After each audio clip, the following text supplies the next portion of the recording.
Proyek penguatan profil pelajar Pancasila atau yang sering disebut P5 adalah pembelajaran lintas disiplin ilmu untuk mengamati dan memikirkan solusi terhadap permasalahan di lingkungan sekitarnya. Di kesempatan kali ini, kami ingin memberitahu tentang P5 angkatan kami, yaitu dengan tema Piring Rasi Kawat.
Semuanya, kenalin nama aku Syari Rizal, aku Andita Aramita. Hai, aku Fizi Faisal Sabila. Nama aku Ayu Regita Pangestu. Saya Fauzan Zanuar Anindito. Dari kelas 11 Bisnis Digital, absen 31. Job desk aku dan kelompokku kali ini adalah mewawancarai admin engineers dari salah satu perusahaan digital yang sesuai dengan jurusan kita. Dari jurusan Bisnis Digital absen 5 yang akan mewawancarai admin engineer perusahaan digital. Dari jurusan Bisnis Digital absen 34 yang juga akan mewawancarai admin engineer dari perusahaan digital. Dari jurusan Bisnis Digital SMKN 8 absen 8. Nah, di sini job desk aku adalah mewawancarai admin engineer dari jurusan digital. Nah, di sini saya akan mewawancarai salah satu admin engineer dari perusahaan digital. Admin engineer bertanggung jawab untuk menginput data untuk manual book serta mengurus segala administrasi yang berhubungan dengan divisi engineering, mengerjakan tugas lain yang berkaitan dengan pekerjaan sesuai instruksi atasan.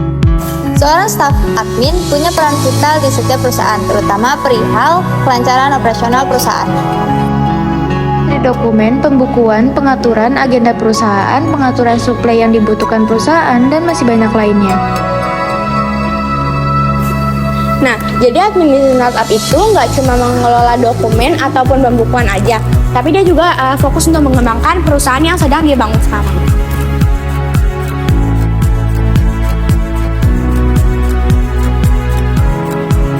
Nah, terkait P5 kita kali ini yaitu membahas tentang budidaya kerja piring rasi kawat, yaitu ada rapi, ringkas, rajin, resik, dan rawat.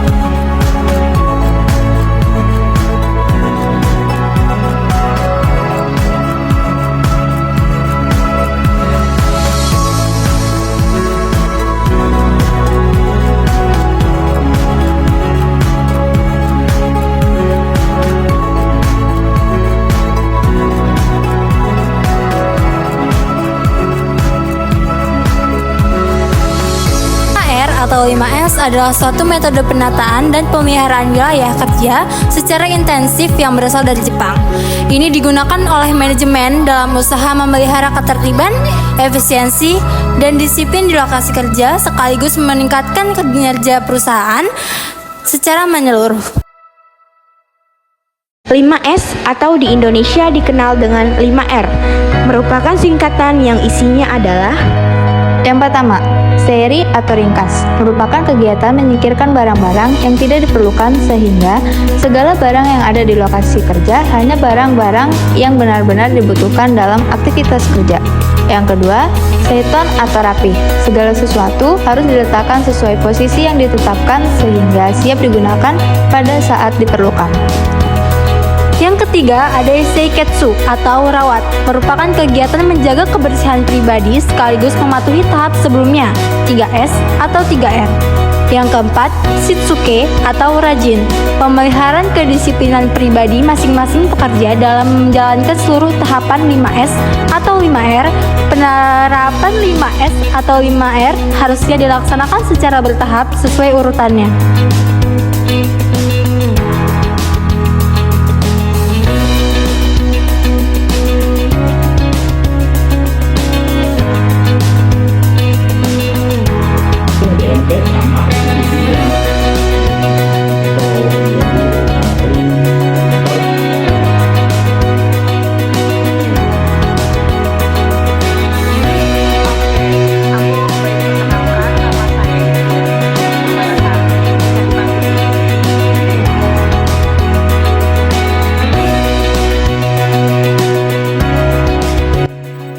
Pertanyaan pertama dari aku Syari Rizal ya kak. Kalau menurut persepsi kakak, bisa nggak sih kasih tips 5-10 kualitas yang harus dimiliki seorang karyawan di perusahaan kakak untuk budaya kerja yang kuat? Oke, menurut aku simple aja sih. Untuk yang pertama, kita kualitaskan visi misi dari perusahaan, dari tim juga. Karena komitmen utama dari bisnis yang utama itu adalah visi misi dari perorangan. Itu ada divisi masing-masing tersebut. Contoh ya, kalau divisi konten kreator, mereka harus memenuhi visi misi mereka, karena di situ mereka untuk mencapai reward, untuk mencapai target, di situ harus menggunakan strategi yang ada di bisnis digital ini. Oke, yang kedua, kalian bisa kembangkan standar yang ada nilai-nilai di dalam perusahaan tersebut juga. Nah, itu yang paling poin kedua, simpel banget sih, perilaku nilai. Contoh kayak misalnya kalian harus komit dengan tanggung jawab masing-masing juga, balik lagi ke sana, dan komunikasi secara efektif. Ada yang bisa tanyakan? Oke kak, nah sekarang aku mau tanya pertanyaan kedua. Sebelumnya nama aku Fisika Nabila. Aku izin nanya kak, bagaimana sih proses kerja yang dapat kakak dan perusahaan kakak perbaiki atau tingkatin dari yang sekarang? Oke, kalau aku sih memberikan, untuk yang pertama ya, step paling awal biasanya kita ya training dulu sih untuk awal. Pas kita ada training, karena nggak semua, untuk setiap perusahaan itu caranya tuh beda-beda, SOP-nya itu beda-beda. Jadi kita harus memperkenalkan dulu brand kita ini apa. Kita harus memperkenalkan juga, melatih mereka, dan pengembangannya seperti apa. Untuk yang pertama. Nah, yang kedua, setelah adanya training, disitulah aku bisa menilai gimana cara kerjanya kalian. Itu sih. Nah, kalau nanti ketika penilaian itu kalian mencapai reward, pasti dari pihak perusahaan akan menawarkan karir yang lebih berjenjang lagi. Nah, poin itu tiga poin ini paling utama sih. Baik kak, nama saya Anita Armita. Izin bertanya untuk pertanyaan ketiga, apa implementasi 5R yang sudah dilakukan di perusahaan kakak, dan menurut kakak itu harus dilakukan apa sebagai formalitas saja? Menurut aku, untuk di perusahaan yang sudah aku jalankan bersama tim, kita sudah menerapkan 5R tersebut. Yang pertama, untuk bagian resik, contohnya ya, membersihkan tempat kerja dari semua debu-debu yang ada di sekitar. Inisiatif misalnya properti yang kita pakai, konten kreator, ring light, ataupun itu kayak laptop untuk yang bagian office admin, dan untuk yang bagian rapi ya menata peralatan masing-masing. Pasti mereka ada meja-meja masing-masing, dan itu emang jadi penggunaan atau fungsi yang memang harus diatur juga sih. Untuk rawat, pasti aku mempertahankan 3 kondisi di atas waktu ke waktu. Contoh tepat waktu. Nah, itu dia. Karena itu merawat untuk konsistenan masing-masing. Karena kalau misalnya satu nih gak konsisten, pasti itu akan merambat ke semua tim juga. Gitu. Kalau rajin sih udah pasti disiplin dari masing-masing yang kita udah jelasin dari awal sih. Itu yang paling penting. untuk masalah ringkas, kita memang harus memilah barang mana atau properti mana yang harus dipakai dan mana yang jarang dipakai. Terus barang mana yang memang sudah, kan ada masanya nih, barang pakai yang masa sudah bisa dipakai, hal-hal kecil aja yang sudah bisa pakai di perusahaan itu tidak diperlukan pasti kita akan tidak pakai. Dari 5R.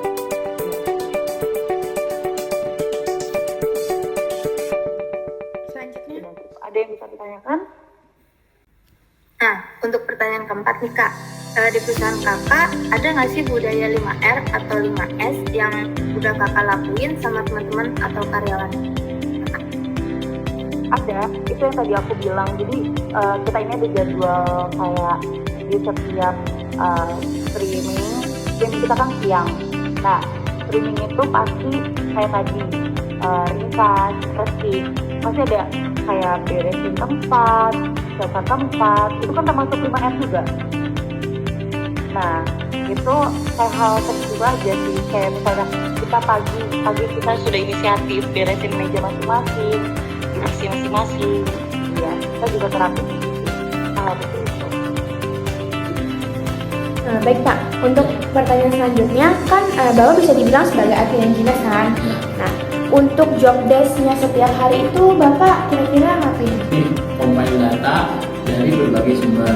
Sumbernya itu yang pertama ada dari rekaman TV, kita kumpulin, terus kemudian ada data dari tim admin, terus kemudian ada data video, kemudian ada data waktu video. Nah itu semua data itu kita kumpulin dan harus kita cek satu-satu apakah sudah secara format sudah benar, urutannya sudah bagus. Kemudian data itu kita compile, setelah kita compile kita coba running dengan sistem yang kita punya. Nah kalau misalnya data yang kita compile sudah benar, maka dia bisa di running dan di running nanti keluar datanya. Nanti setelah datanya ada, data itu yang kita upload ke sistem Visual ID kita. Terus kemudian setelah yang Visual ini sudah kita running, nanti kita harus cek juga kan, harus kita cek juga apakah data yang kita masukkan sudah benar atau enggak. Apakah misalnya video iklan robot ini sudah sesuai, maka sih kurang, terlalu depan, itu harus kita cek juga. Nah, dari tadi kan kita udah bahas 5R tapi tentang karyawan kan. Ya. Nah, sekarang Bapak sendiri udah nerapin belum 5R di hidup di lingkungan kerja Bapak? Ya kalau di lingkungan kerja sih sebenarnya ya untuk itu sudah mulai dilakukan. Cuma memang untuk yang rapi segala macam itu memang dari proses yang itu kan bareng-bareng ya dari teman-teman yang lain, apa di teman-teman kita juga di lingkungan kita sudah bisa melakukan itu atau belum. Jadi tetap dilakukan sih proses yang ada ini. 5R yang tadi kita coba tetap usahakan. Cuma memang untuk yang proses kita ini kan tidak bisa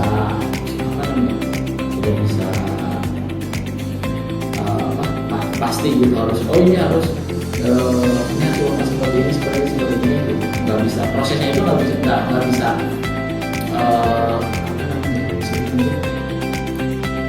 rigid gitu, nggak bisa harus patokannya ABC itu nggak bisa gitu. Makanya itu juga tetap harus ada adaptasi juga. Menurut Bapak itu seberapa penting sih kayak penerapan 5R ini di sebuah perusahaan?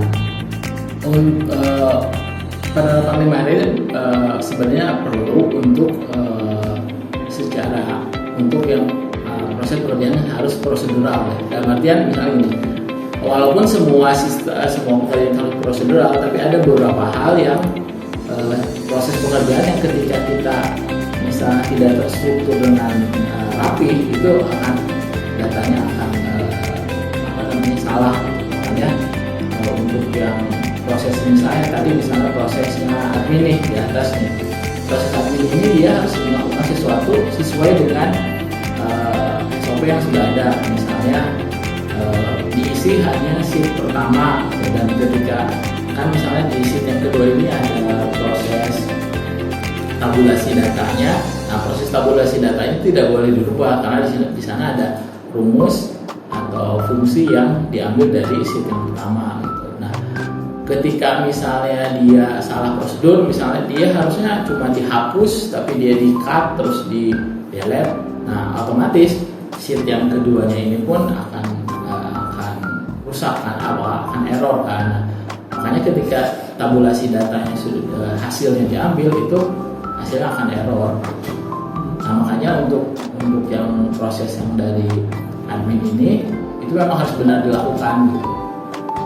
Beda dengan kalau yang di bawah itu misalnya untuk yang compile data, ketika dilakukan 1, 2, 3, 4, nah kita harus udah tahu nih kalau misalnya ada error, kemungkinannya ada di proses nomor 2, nomor 3, atau nomor 4. Tapi urutannya memang tetap harus dilakukan gitu.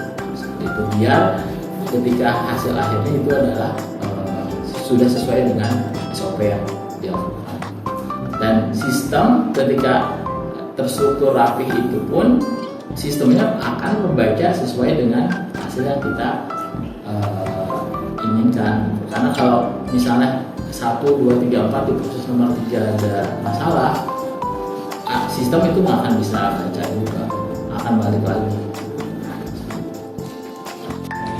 Selesai sudah pembahasan kita tentang piring rasi kawat atau yang biasa kita sebut sebagai 5R. Narasumber kami sangat memperhatikan 5R. Setelah sesi wawancara sesi semi dokumenter ini ditampilkan, kami harap kalian yang menonton tidak hanya untuk dipendam sebagai ilmu diam, tetapi kalian juga mengimplementasikan 5R ke dalam lingkup kerja kalian semua. Kami harap ini dapat membantu kalian tentang pengetahuan 5R dan budidaya kerja yang baik. Terima kasih banyak sudah menonton video kami. Sampai jumpa kembali.